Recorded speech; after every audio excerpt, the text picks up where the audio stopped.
बरेच वर्ष मी बोलतो माननीय शरद पवार साहेबांचा साथी, पण आता मी आहे अजितदादांचा साथी.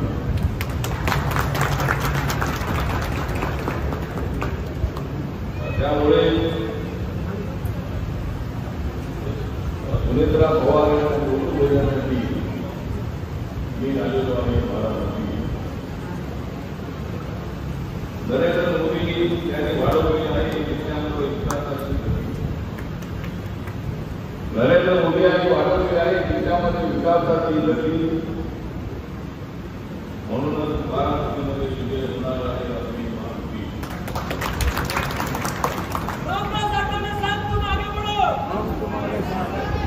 लढाई आहे पवार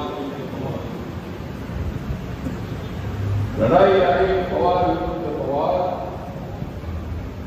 पण आमच्या वैरी होणार आहे लोकसभेवर पवार. आता इथे बारामतीची जनता राहिली नाही पवार, बारामतीची जनता राहिली नाही पवार. म्हणूनच बारामतीचा किल्ला करणार आहे अजित पवार. राज या ठिकाणी सुनेत्रा पवार यांच्या प्रचाराची सभा ठेवलेली आहे. या ठिकाणी आमच्या महायुतीच्या सगळ्या पक्षांचे नेते, राष्ट्रवादी काँग्रेस